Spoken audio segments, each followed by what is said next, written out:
A civilization is any complex society characterized by urban development, social stratification, symbolic communication forms, and a perceived separation from and domination over the natural environment by a cultural elite. Civilizations are intimately associated with and often further defined by other socio-politico-economic characteristics, including centralization, the domestication of both humans and other organisms, specialization of labor, culturally ingrained ideologies of progress and supremacism, monumental architecture, taxation, societal dependence upon farming as an agricultural practice, and expansionism. Historically, a civilization was a so-called advanced culture in contrast to more supposedly primitive cultures. In this broad sense, a civilization contrasts with non-centralized tribal societies, including the cultures of nomadic pastoralists, egalitarian horticultural subsistence, neolithic societies are hunter-gatherers. As an uncountable noun, civilization also refers to the process of a society developing into a centralized, urbanized, stratified structure. Civilizations are organized in densely populated settlements divided into hierarchical social classes with a ruling elite and subordinate urban and rural populations, which engage in intensive agriculture, mining, small-scale manufacture and trade. Civilization concentrates power, extending human control over the rest of nature, including over other human beings.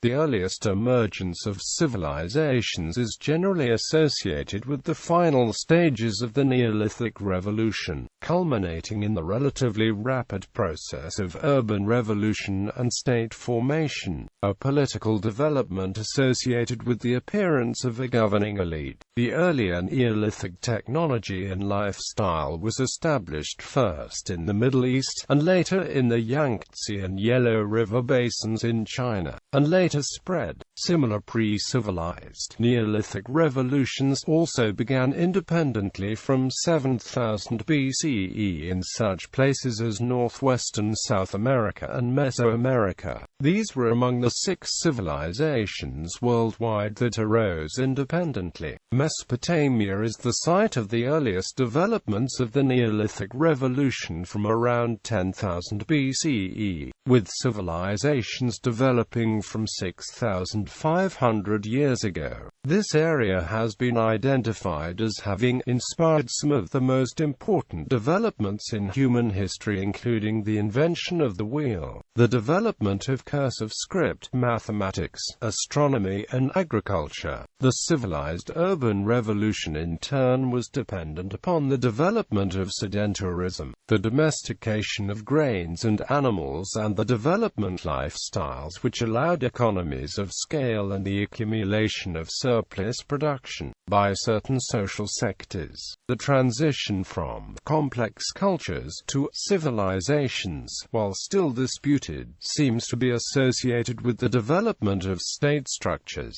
in which power was further monopolized by an elite ruling class who practiced human sacrifice. Towards the end of the Neolithic period, various elitist Chalcolithic civilizations began to rise in various cradles, from around 3300 BCE. Chalcolithic civilizations, as defined above, also developed in pre-Columbian Americas and, despite an early start in Egypt, Aksum and Kush, much later in Iron Age sub-Saharan Africa. The Bronze Age collapse was followed by the Iron Age around 1200 BCE, during which a number of new civilizations emerged, culminating in the Axial Age transition to classical civilization. A major technological and cultural transition to modernity began approximately 1500 CE in Western Europe, and from this beginning new approaches to science and law spread rapidly around the world, incorporating earlier cultures into the industrial and technological civilization of the present. History of the concept. The English word civilization comes from the 16th century French civiliser, from Latin civilize, related to civis and civitas. The fundamental treatise is Norbert Elias's The Civilizing Process, which traces social mores from medieval courtly society to the early modern period. In the philosophy of civilization, Albert Schweitzer outlines two opinions, one purely material and the other material and ethical. He said that the world crisis was from humanity losing the ethical idea of civilization, the sum total of all progress made by man in every sphere of action and from every point of view insofar as the progress helps towards the spiritual perfecting of individuals as the progress of all progress. Adjectives like civility developed in the mid-16th century. The abstract noun civilization, meaning civilized condition, came in the 1760s, again from French. The first known use in French is in 1757, by Victor Riquetti, Marquis de Mirabeau, and the first use in English is attributed to Adam Ferguson, who in his 1767 essay on the history of civil society wrote, "Not only the individual advances from infancy to manhood, but the species itself from rudeness to civilization." The word was therefore opposed to barbarism, a rudeness, in the active pursuit of progress characteristic of the Age of Enlightenment. In the late 1700s and early 1800s, during the French Revolution, civilization was said singular, never plural, and meant the progress of humanity as a whole. This is still the case in French. The use of civilizations as a countable noun was in occasional use in the 19th century, but has become much more common in the later 20th century, sometimes just meaning culture. Only in this generalized sense does it become possible to speak of a medieval civilization, which in Elias's sense would have been an oxymoron. Already in the 18th century, civilization was not always seen as an improvement. One historically important distinction between culture and civilization is from the writings of Rousseau, particularly his work about education. Emile. Here, civilization, being more rational and socially driven, is not fully in accord with human nature, and human wholeness is achievable only through the recovery of or approximation to an original prediscourse of a pre-rational natural unity. For this, a new approach was developed, especially in Germany, first by Johann Gottfried Herder, and later by philosophers such as Kierkegaard and Nietzsche. This sees cultures as natural organisms, not defined by conscious, rational, deliberative acts, but a kind of pre-rational folk spirit. Civilization, in contrast, though more rational and more successful in material progress, is unnatural and leads to vices of social life, such as guile, hypocrisy, envy, and avarice. In World War II, Leo Strauss, having fled Germany, argued in New York that this opinion of civilization was behind Nazism and German militarism and nihilism. Characteristics. Social scientists such as V. Gordon Childe have named a number of traits that distinguish a civilization from other kinds of society. Civilizations have been distinguished by the means of subsistence, types of livelihood, settlement patterns, forms of government, social stratification, economic systems, literacy, and other cultural traits. Andrew Nikiforuk argues that civilizations relied on shackled human muscle. It took the energy of slaves to plant crops, clothe emperors, and build cities, and considers slavery to be a common feature of pre-modern civilizations. All civilizations have depended on agriculture for subsistence. Grain farms can result in accumulated storage and a surplus of food, particularly when people use intensive agricultural techniques such as artificial fertilization, irrigation, and crop rotation. It is possible but more difficult to accumulate horticultural production, and so civilizations based on horticultural gardening have been very rare. Grain surpluses have been especially important because they can be stored for a long time. A surplus of food permits some people to do things besides produce food for a living. Early civilizations included soldiers, artisans, priests and priestesses, and other people with specialized careers. A surplus of food results in a division of labor and a more diverse range of human activity, a defining trait of civilizations. However, in some places hunter-gatherers have had access to food surpluses, such as among some of the indigenous peoples of the Pacific Northwest and perhaps during the Mesolithic Natufian culture. It is possible that food surpluses and relatively large-scale social organization and division of labor predates plant and animal domestication. Civilizations have distinctly different settlement patterns from other societies. The word civilization is sometimes simply defined as living in cities. Non-farmers tend to gather in cities to work and to trade. Compared with other societies, civilizations have a more complex political structure, namely the state. State societies are more stratified than other societies. There is a greater difference among the social classes. The ruling class, normally concentrated in the cities, has control over much of the surplus and exercises its will through the actions of the government and bureaucracy. Morton Fried, a conflict theorist, and Elman Service, an integration theorist, have classified human cultures based on political systems and social inequality. This system of classification contains 4 categories: hunter-gatherer bands, which are generally egalitarian; horticultural, pastoral societies in which there are generally 2 inherited social classes, chief and commoner; highly stratified structures, or chiefdoms, with several inherited social classes, king, noble, freeman, serf and slave; civilizations, with complex social hierarchies and organized, institutional governments. Economically, civilizations display more complex patterns of ownership and exchange than less organized societies. Living in one place allows people to accumulate more personal possessions than nomadic people. Some people also acquire landed property, or private ownership of the land. Because a percentage of people in civilizations do not grow their own food, they must trade their goods and services for food in a market system, or receive food through the levy of tribute, redistributive taxation, tariffs or tithes from the food-producing segment of the population. Early human cultures functioned through a gift economy supplemented by limited barter systems. By the early Iron Age, contemporary civilizations developed money as a medium of exchange for increasingly complex transactions.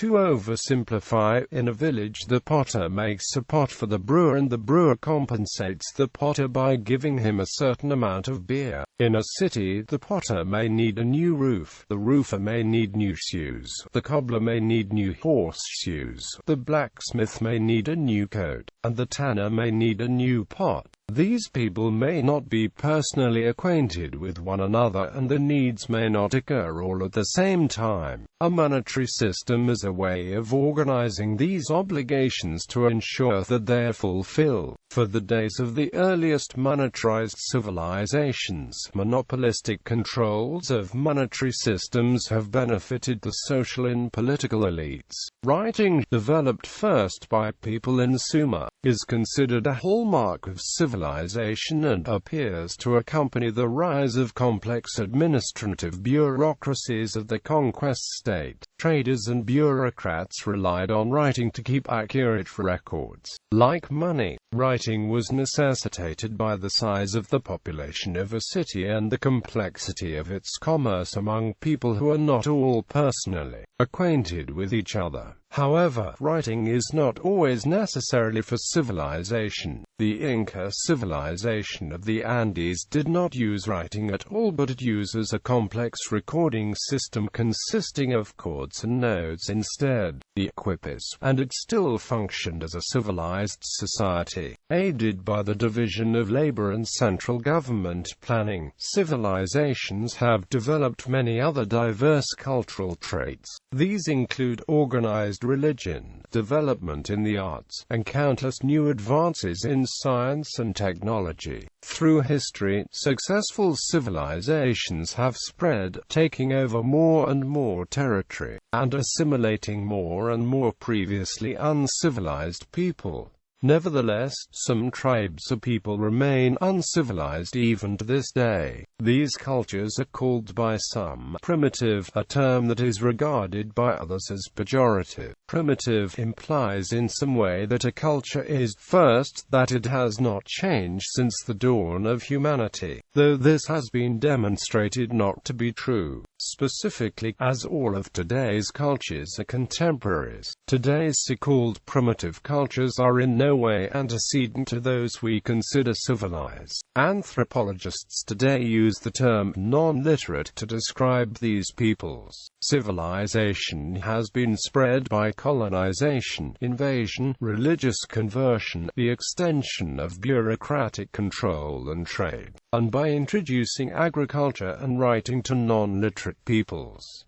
Some non-civilized people may willingly adapt to civilized behavior, but civilization is also spread by the technical, material and social dominance that civilization engenders. Assessments of what level of civilization a polity has reached are based on comparisons of the relative importance of agricultural as opposed to trade and manufacturing capacities, the territorial extensions of its power, the complexity of its division of labor, and the carrying capacity of its urban centers. Secondary elements include a developed transportation system, writing, standardized measurement, currency, contractual and tort-based legal systems, art, architecture, mathematics, scientific understanding, metallurgy, political structures, and organized religion. Traditionally, polities that managed to achieve notable military, ideological and economic power defined themselves as civilized, as opposed to other societies, a human grouping which lay outside their sphere of influence, calling the latter barbarians, savages, and primitives, while in a modern-day context, civilized people have been contrasted with indigenous people or tribal societies.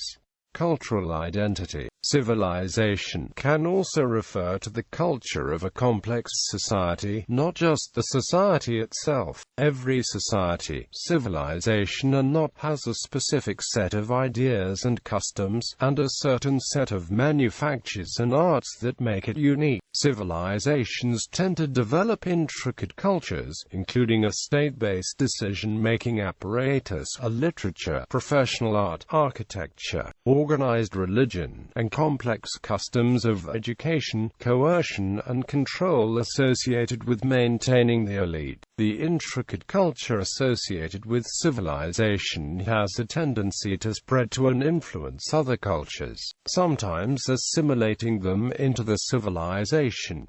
Many civilizations are actually large cultural spheres containing many nations and regions. The civilization in which someone lives is that person's broadest cultural identity. Many historians have focused on these broad cultural spheres and have treated civilizations as discrete units. Early 20th century philosopher Oswald Spengler uses the German word culture for what many call a civilization.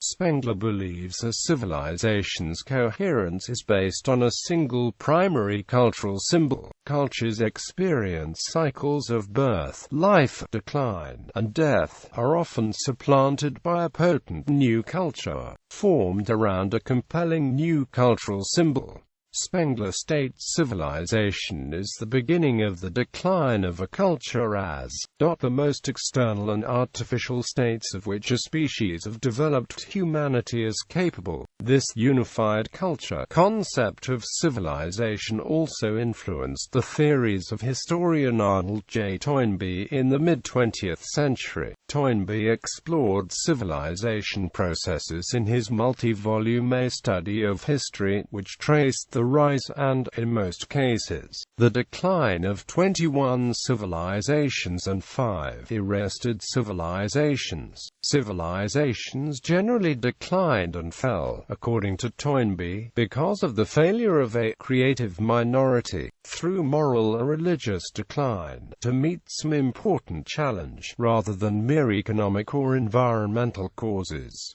Samuel P. Huntington defines civilization as the highest cultural grouping of people and the broadest level of cultural identity people have short of that, which distinguishes humans from other species. Huntington's theories about civilizations are discussed below. Complex systems. Another group of theorists making use of systems theory looks at a civilization as a complex system, i.e. a framework by which a group of objects can be analyzed that work in concert to produce some result. Civilizations can be seen as networks of cities that emerge from free urban cultures, and are defined by the economic, political, military, diplomatic, social, and cultural interactions among them. Any organization is a complex social system, and a civilization is a large organization. Systems theory helps guard against superficial but misleading analogies in the study and description of civilizations. Systems theorists look at many types of relations between cities, including economic relations, cultural exchanges, and political, diplomatic, military relations. These spheres often occur on different scales. For example, trade networks were, until the 19th century, much larger than either cultural spheres or political spheres. Extensive trade routes, including the Silk Road through Central Asia and Indian Ocean sea routes linking the Roman Empire, Persian Empire, India, and China, were well established 2,000 years ago, when these civilizations scarcely shared any political, diplomatic, military, or cultural relations. The first evidence of such long-distance trade is in the ancient world. During the Uruk period, Guillermo Algés has argued that trade relations connected Egypt, Mesopotamia, Iran, and Afghanistan. Resin found later in the royal tombs of Ur, it is suggested, was traded northwards from Mozambique. Many theorists argue that the entire world has already become integrated into a single world system, a process known as globalization.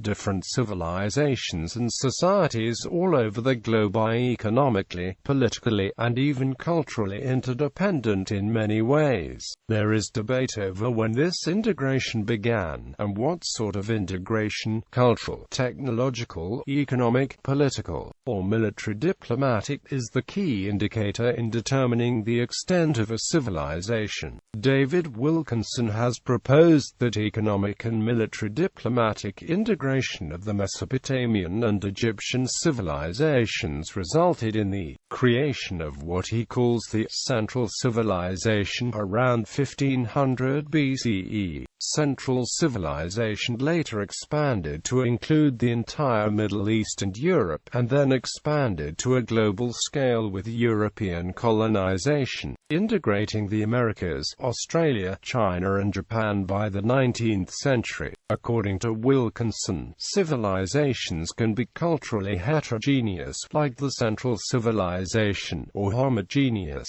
like the Japanese civilization. What Huntington calls the clash of civilizations might be characterized by Wilkinson as a clash of cultural spheres within a single global civilization. Others point to the Crusades as the first step in globalization. The more conventional viewpoint is that networks of societies have expanded and shrunk since ancient times, and that the current globalized economy and culture is a product of recent European colonialism.